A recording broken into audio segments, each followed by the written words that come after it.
बंदेउ चारौ वेद भव बारिद बोहित सरिस जिन्हई न सपनेउ खेत पर नत रघुबर विशद जसु। कह रहे हैं, मैं चारों वेदों की वंदना करता हूं जो संसार समुद्र के पार होने के लिए जहाज के समान है। वेद चार, ऋग्वेद, यजुर्वेद, अथर्ववेद, सामवेद। कह रहे मैं इन चारों वेदों की वंदना करता हूं तो संसार के भव सागर से पार उतरने के लिए अत्यंत महत्वपूर्ण है। आप वेद का अध्ययन करेंगे तो आत्म साक्षात्कार की विधियां उसमें दी गई हैं और आत्म साक्षात्कार आत्म कल्याण करने की आप प्रेरित होंगे, उसके तत्पर होंगे और फिर आप अपने आत्म साक्षात्कार के साथ साथ जन कल्याण का भी कार्य के लिए प्रेरित होंगे। इसलिए वेद का वो बड़ा सम्मान और प्रणाम करते, वंदन करते हुए कह रहे हैं, जिन्होंने रघुनाथ जी के निर्मल यश का वर्णन करते स्वप्न में भी थकावट नहीं होती। कहने का मतलब मैं उन चारों वेदों का प्रणाम करता हूं जहां प्रभु श्री राम जी की कथा का वर्णन किया गया है, उनकी गाथा, उनकी महिमा गाई गई है। अब यहाँ प्रभु श्री राम मतलब परम ब्रह्म परमेश्वर, परम ब्रह्म परमेश्वर की गाथा वेदों में कही गई है। तो यहाँ पर प्रभु श्री राम को परम ब्रह्म के रूप में देखा जा रहा है। बंदौ विधि पद रेणु भव सागर जह किन जह संत सुधा ससिधेनु प्रगटे खल विषण भारुणी। कर मैं ब्रह्मा जी के चरण रज की वंदना करता हूं जिन्होंने भव सागर बनाया और जहां से एक ओर संत रूपी अमृत चंद्रमा कामधेनु निकले और दूसरी ओर दुष्ट मनुष्य रूपी विष और मदिरा उत्पन्न हुई। अब कह रहे हैं कि मैं ब्रह्मा जी के चरणों की वंदना करता हूं, ब्रह्मा जी के चरण की वंदना करता हूं जिन्होंने पूरा भवसागर बनाया। इस भवसागर में एक और जहां संत रूपी अमृत है, चंद्रमा है, कामधेनु जैसी सबकी इच्छा पूरी करने वाली गाय है और दूसरी ओर दुष्ट मनुष्य रूपी विष और मदिरा भी उत्पन्न किए। यानी उसी समुद्र में जहां से कामधेनु निकलती है, अमृत निकलते हैं, चंद्रमा निकलता है, ठीक उसी में विष भी निकलता है और मदिरा भी निकलता है जो मनुष्य का पतन करने का सामर्थ्य रखता है।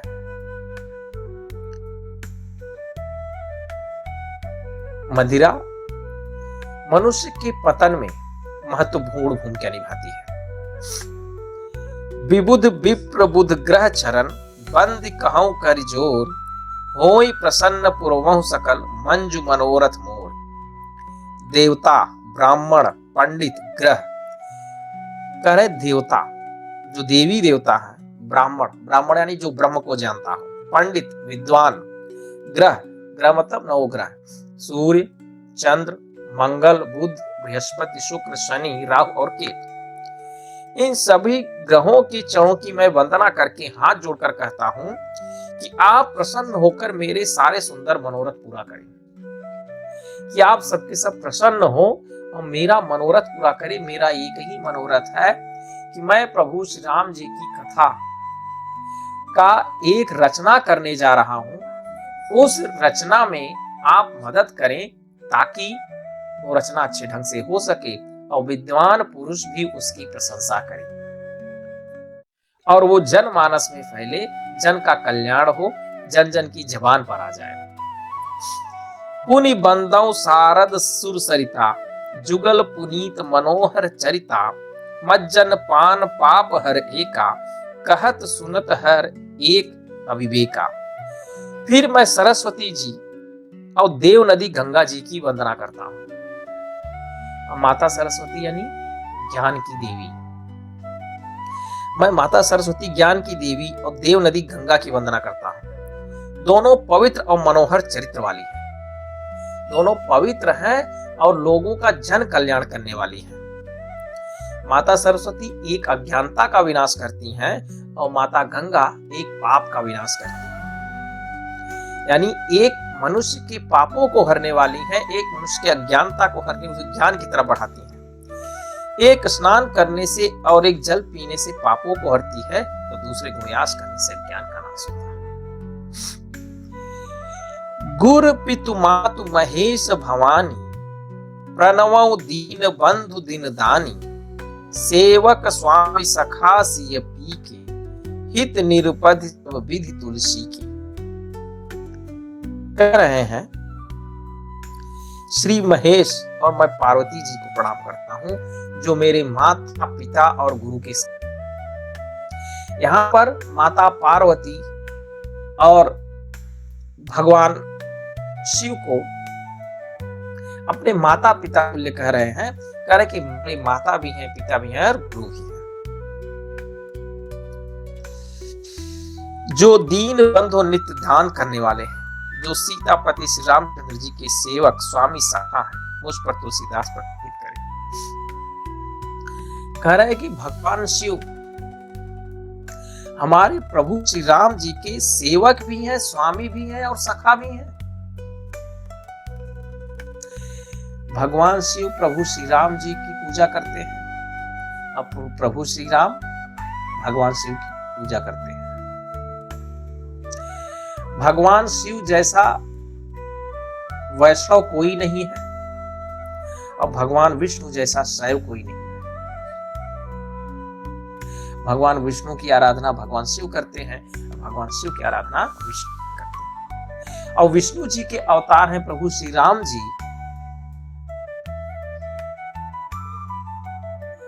और उनका अवतार होने के कारण भगवान शिव प्रभु श्री राम जी का भी वंदना करते हैं, उनके भी आराध्य हैं। कलि बिलो की जग हित हर गिर जा, साबर मंत्र जाल जिन सिर जा, अनमिल आकर अरथ न जापू, प्रगट प्रभाव महेश प्रतापू। जिन शिव पार्वती ने कलयुग को देखकर जगत के हित के लिए साबर मंत्र समूह की रचना की, और जिन मंत्रों के अक्षर बेमेल हैं, जिनका न कोई ठीक अर्थ होता है न जप ही होता है, तथा श्री शिव जी के प्रताप से जिनका प्रभाव प्रत्यक्ष है।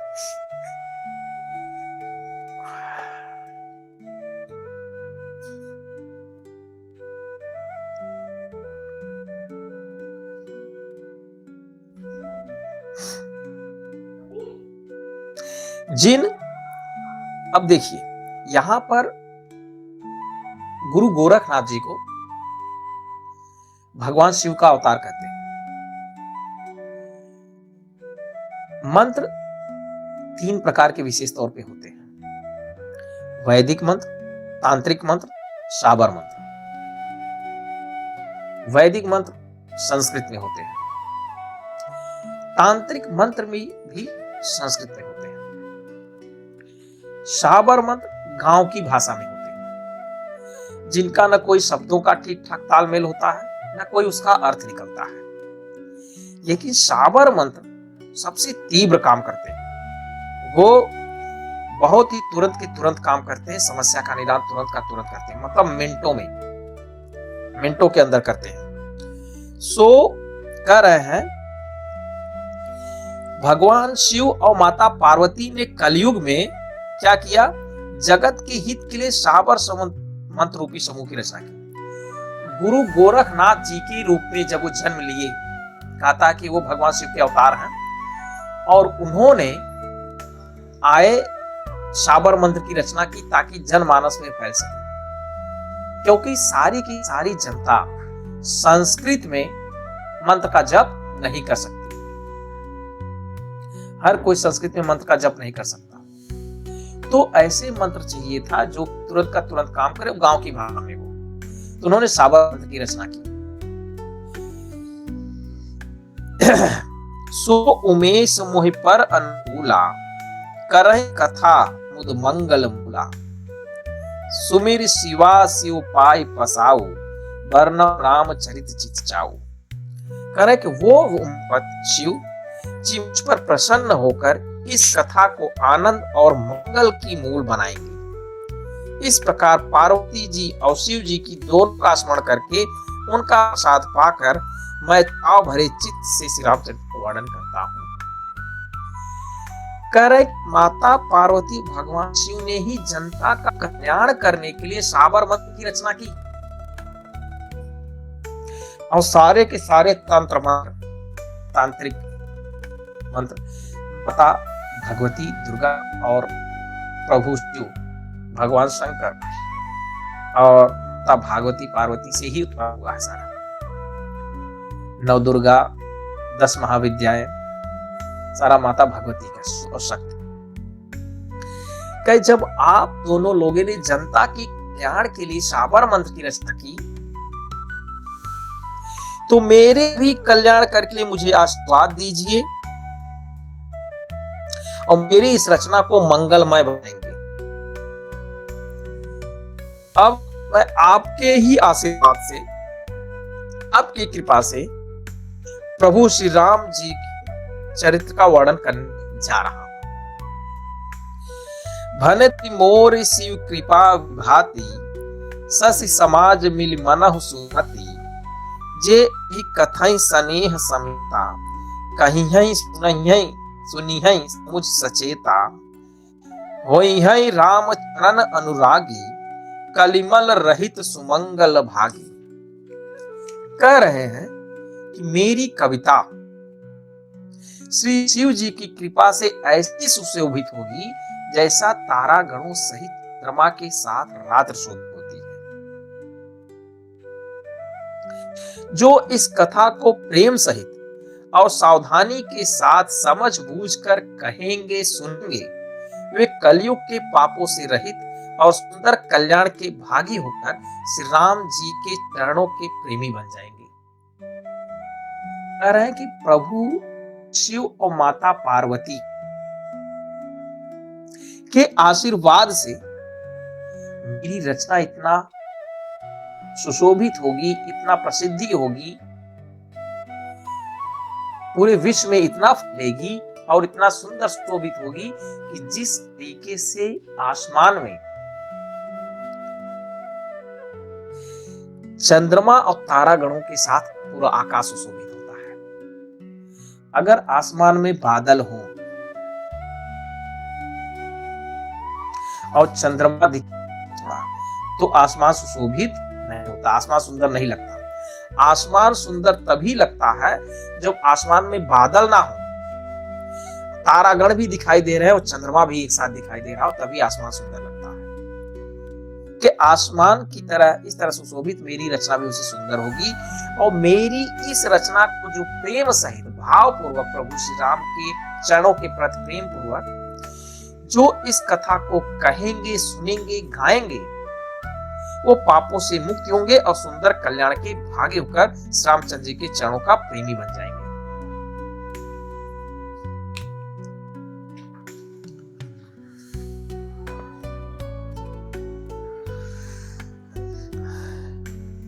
सपने सोचे मोह पर जो हर गौरी पसाव तो फुर हो न कहो सब भाषा भनित प्रभाव। यदि मुझ पर शिव जी और पार्वती जी की स्वप्न में भी सचमुच प्रसन्नता हो तो मैं इस भाषा और कविता का जो प्रभाव कहा वो सब सच है। गोस्वामी जी कह रहे हैं कि अगर मेरी प्रार्थना से माता पार्वती और भगवान शिव थोड़ी सी भी अगर प्रसन्नता हुई हो, थोड़ी सी भी मुझ पर कृपा हो तो मेरी यह रचना भाषा कविता में अत्यंत फेमस हो जाए आने वाले भविष्य में, ताकि फेमस हो जाए, हर जन जन की जबान पे चढ़े, हर कोई इसका अध्ययन करे, कहे सुने और गाए। अब जरा देखिएगा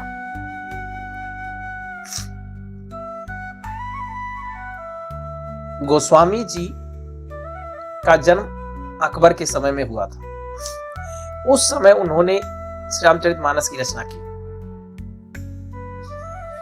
और आज ये 20वीं-21वीं सदी है।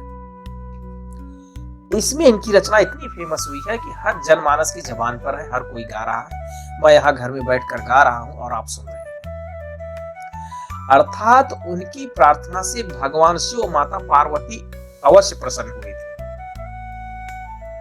उनकी आराधना से, उनके अनुनय विनय से, उनकी भक्ति भाव से माता पार्वती भगवान से निश्चित ही प्रसन्न हुए थे, तभी आज यह जनमानस तक जन जन में फैली हुई है। बंदौ अवधपुरी अति पावनी, सरजू सर कलुष नसावनी, प्रणवौ पुर नर नारी बहोरी, ममता जिन पर प्रभु न थोरी। मैं अति पवित्र अयोध्यापुरी और कलयुग के पापों का नाश करने वाली श्री सरयू नदी की वंदना करता हूं।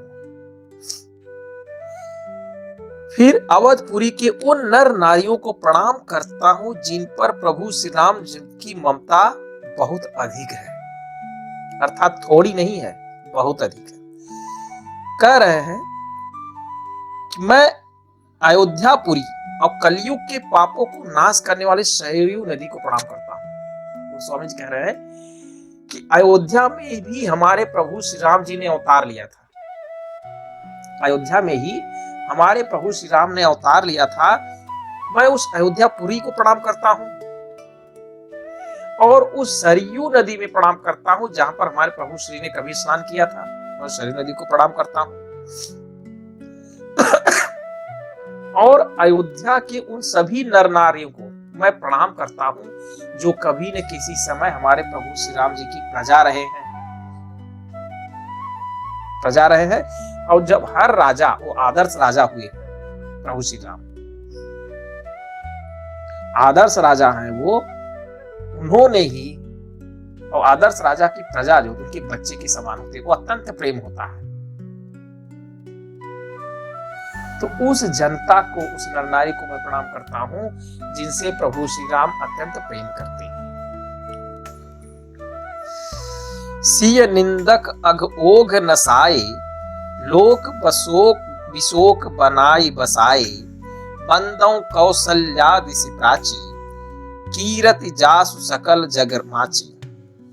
कह रहे हैं उन्होंने सीता जी की निंदा करने वाले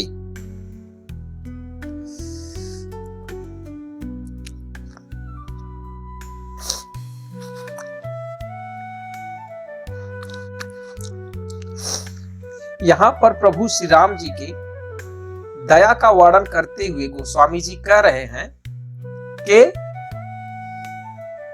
हमारे प्रभु श्री राम जी इतने दयालु हैं कि अपनी प्रजाओं में जिन्होंने कभी न कभी माता सीता जी की निंदा की थी, जैसे धोबी ने ताना मारा था और उस समय उस धोबी के कई समर्थक भी रहे थे। जहां गोस्वामी जी कह रहे हैं कि उस धोबी और उसके समर्थकों को भी भगवान ने उनके सारे पापों को नाश करके अपने लोक धाम यानी परम धाम को पहुंचाया, उनकी आत्मा का कल्याण कर दिया, मोक्ष प्रदान कर दिया। तो कह रहे कि मैं इस तरीके से, मैं ऐसे प्रभु श्री राम जी की माता अर्थात कौशल्या जी को प्रणाम करता हूं।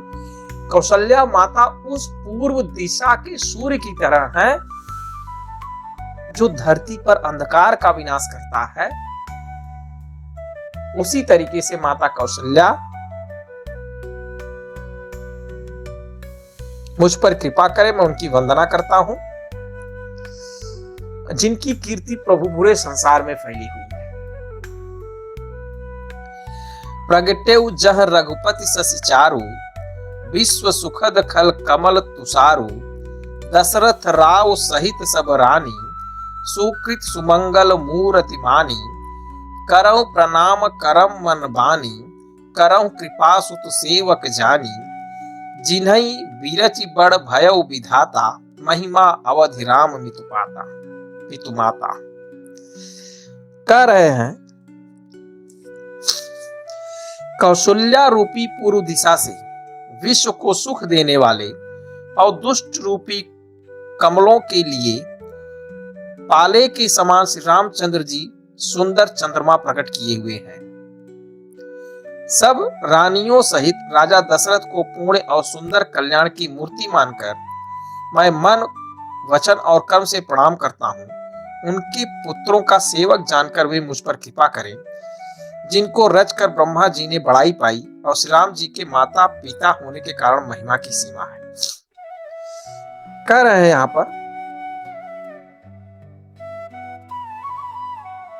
कि माता और पिता में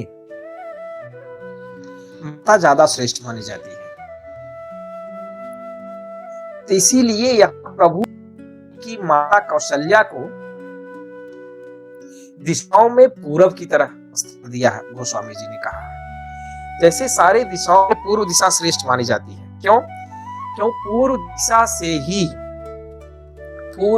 से ही सूर्य का उदय होता है और सूर्य इस धरती के समस्त अंधकार का विनाश करता है। तो कह रहे उस माता को मैं प्रणाम करता हूं और राजा दशरथ उनकी रानियों सहित सब मन क्रम और वचन से उन सबको प्रणाम करता हूं। जैसे राजा दशरथ जी अपने सभी पुत्रों कृपा करते हैं, दया करते हैं, वैसे ही अपना मुझे पुत्र बनकर मुझे आशीर्वाद दें और जिनकी रचना करके ब्रह्मा जी ने सम्मान पाया। रचना किसकी की? ब्रह्मा जी ने दशरथ जी की और माता कौशल्या को। करें इन सब की रचना करके ब्रह्मा जी ने सम्मान पाया। तो ऐसे राजा दशरथ और माता कौशल्या उनका सब परिवार मुझ पर कृपा करे, मुझे आशीर्वाद दे। बंदौ अवधि भुआल सत्य प्रेम जिहि राम पद बिछुरत दीन दयाल प्रिय तनु त्रिनत इव परिहर्यो। मैं अवध के राजा दशरथ जी की वंदना करता हूँ, जिनका श्री राम जी के चरणों में सच्चा प्रेम था, जिन्होंने दीन दयालु प्रभु के बिछुड़ते ही अपने प्यारे शरीर को मामूली तिनके की तरह त्याग दिया। मैं अवध के राजा श्री दशरथ जी की वंदना करता हूं, जिनका श्राम कह रहे कि मैं राजा दशरथ जी को प्रणाम करता हूं, उनकी वंदना करता हूं। वे राजा दशरथ जो प्रभु श्री राम के चरणों के प्रति अति अनुरागी हैं, यानी प्रभु श्री राम जी की भक्ति उनके अंदर है। और वो प्रभु श्री राम से इतने प्रेम करते थे कि प्रभु श्री राम के बिछड़ते ही उनके प्रेम में विह्वल होकर, उनकी भक्ति में विह्वल होकर अपना प्राण त्याग दिया। अपनी भक्ति से व्याकुल होकर अपने प्राण को राजा दशरथ जी ने त्याग दिया। कि मैं ऐसे राजा दशरथ जी को मैं प्रणाम करता हूं।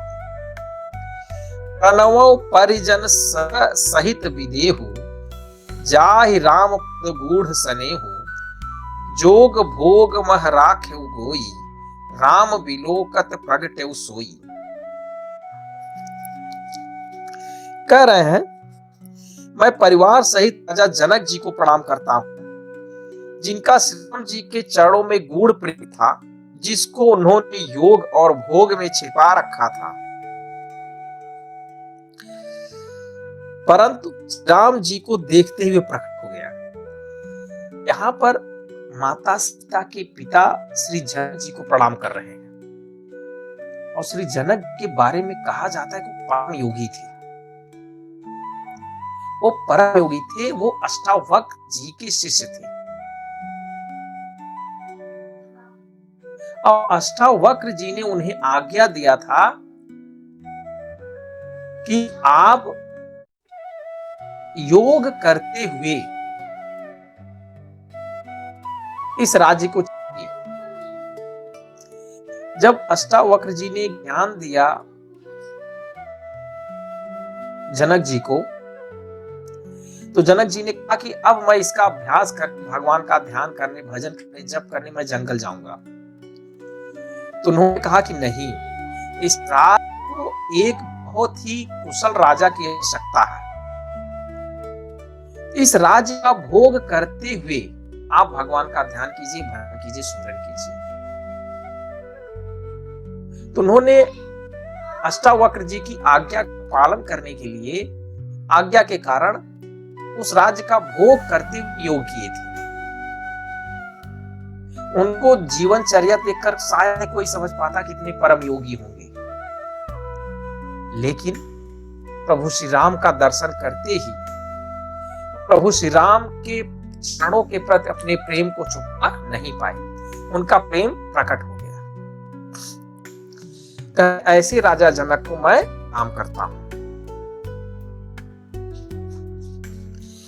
प्रणवौ प्रथम भरत के चरना, जासु नेम व्रत जाई न बरना, राम चरण पंकज मन जासु, लुबुध मधुप इव तजय न पासु। कर भाइयों में मैं सबसे पहले भरत जी के चरणों को प्रणाम करता हूं, जिनका नियम और व्रत वर्णन नहीं किया जा सकता और जिनका मन श्री राम के चरण कमलों में भंवरों की तरह लुभाया हुआ है, कभी उनका पास नहीं छोड़ता। यहां पर कह रहे हैं कि मैं भाइयों में भरत जी के चरणों में प्रणाम करता हूं। कहा जाता है भरत जैसा भाई कोई धरती पर नहीं हुआ।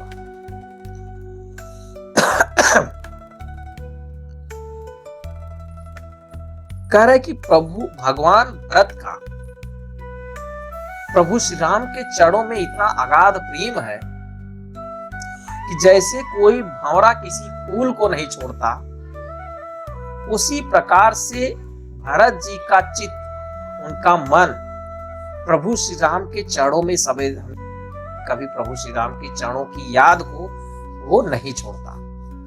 तो ऐसे भरत भाई को मैं प्रणाम करता हूं।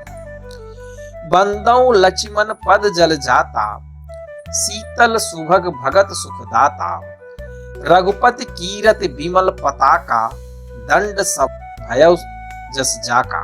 कह रहे हैं मैं श्री लक्ष्मण जी के चरण कमलों को प्रणाम करता हूं, जो शीतल सुंदर और भक्तों को सुख देने वाले हैं। श्री रघुनाथ जी की कीर्ति रूपी विमल पताका में जिनका यश दंड के समान हुआ है। कह रहे हैं कि मैं लक्ष्मण जी के चरण कमलों को प्रणाम करता हूं। इसके पहले भरत जी के चरण कमलों को प्रणाम किए थे, अब लक्ष्मण जी को कर रहे हैं। कहे कि जो शीतल सुंदर भक्तों को सुख देने वाले हैं। अब लक्ष्मण जी के भक्त बहुत ज्यादा हैं। क्यों? क्योंकि जो प्रभु श्री राम जी की सेवा में दिन रात उनके साथ जीवन यापन किया, वो किसी भगवान से कम नहीं। और लक्ष्मण जी शेष नाग के अवतार कहे जाते हैं, जिनकी कीर्ति विमल पताका को कोई हरा नहीं पाया है, हमेशा चमकता रहा है। शेष सहस्त्र शीस जग कारण, जो अवतरे भूमि भय तारन, सदा सो सानुकूल रह मोह पर, सिंधु कृपा सौमित्री गुनाकर। कह रहे हैं जो हजार सिर वाले जगत के कारण शेष जी हैं, जिन्होंने पृथ्वी का भय दूर करने के लिए अवतार लिया, वे गुणों की खान कृपा सिंधु सुमित्रा नंदन श्री लक्ष्मण जी मुझ पर सदा प्रसन्न हैं। कह रहे हैं कि वो हजार सिर वाले शेष नाग के अवतार हैं, जिन्होंने पूरी पृथ्वी को अपने शीश पर धारण किया हुआ है। जो समस्त पृथ्वी को अपने शीश पर धारण किए हुए हैं, ऐसे शेषनाग जो सुमित्रा के नंदन है, कृपा सिंधु है, मुझ पर कृपा करे, मैं उनको प्रणाम करता हूं। रिपुसूदन पद कमल नमामि, सूर सुशील भरत अनुगामी, महावीर बिनवौ हनुमाना, राम जासु जस आप बखाना। श्री शत्रुघ्न जी के चरण कमलों को मैं प्रणाम करता हूं, जो बड़े वीर सुशील श्री भरत जी के पीछे चलने वाले हैं। मैं महावीर हनुमान जी की वंदना करता हूं, जिनके यश का श्री रामचंद्र जी ने स्वयं वर्णन किया है। अब यहां पर श्री शत्रुघ्न जी की चरणों की वंदना करते हुए उनका आशीर्वाद प्राप्त करना चाहते हैं गोस्वामी जी, और साथ में हनुमान जी की वंदना करते हुए कहते हैं कि मैं ऐसे हनुमान जी की वंदना करता हूं, जिनका प्रभु श्री राम ने स्वयं उनकी प्रशंसा की है। हनुमान जी श्री शिव जी का एक रुद्र अवतार माने जाते हैं, और उनकी प्रभु श्री राम जी की सेवा के लिए। तो प्रभु श्री राम जी की सेवा में इतने तत्पर रहते थे कि हमेशा राम काज कीन्हे बिना मोहि कहां विश्राम की स्थिति वाले थे। तो मैं ऐसे हनुमान जी को प्रणाम करता हूं।